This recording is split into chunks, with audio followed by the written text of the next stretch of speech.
முதலை பண்ணை, வாசனை திரவிய தொழிற்சாலை உள்ளிட்ட பல்வேறு திட்டங்களை சிதம்பரம் தொகுதியில் கொண்டுவர நடவடிக்கை எடுப்பேன் என மனிதநேய ஜனநாயக கட்சி வேட்பாளர் தமிமுன் அன்சாரி தெரிவித்துள்ளார். நியூஸ் 18 கேண்டிடேட் வித் கேண்டிடேட் நேர்காணலில் அவர் தெரிவித்த கருத்துக்களை பார்க்கலாம். சிதம்பரம் சட்டமன்ற தொகுதியில் நீங்க வெற்றி பெற்ற பிறகு என்னென்ன வளர்ச்சி திட்ட பணிகள் சிதம்பரம் தொகுதிக்காக பண்ண இருக்கீங்க? சிதம்பரம் தொகுதி என்பது சிதம்பரம் நகரை பொறுத்தவரை அது பக்தியும் கல்வியும் நிறைந்த ஒரு நகரம். பரவலாக மக்கள் குடிநீர், பற்றா, சாலை வசதி ஆகியவற்றை அதிகமாக கேட்கிறார்கள். சில இடங்களில் பேருந்து வசதியை கேட்கிறார்கள். இவையைத்தான் நான் முதன்மையான மக்களுடைய விருப்பங்களாக கருதுகிறேன்.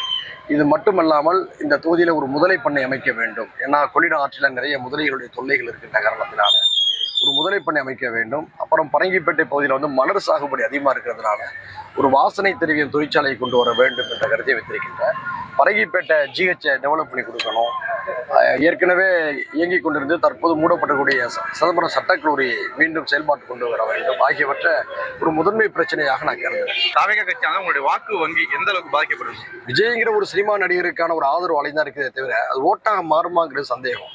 குறிப்பாக கரூர் சம்பவத்துக்கு பிறகு அவருக்கு அடுத்தடுத்து பின்னடைவுகள் ஏற்பட்டு வருகிறது. அதிகபட்சம் ஒட்டுமொத்தமாக பார்க்கும்போது ஒரு 7 அல்லது 8% வாக்குகளை அவர் பெறுவதற்கான வாய்ப்புகள் இருக்கிறது. எந்த இடங்களில் அவர் ஜெயிக்க முடியாது.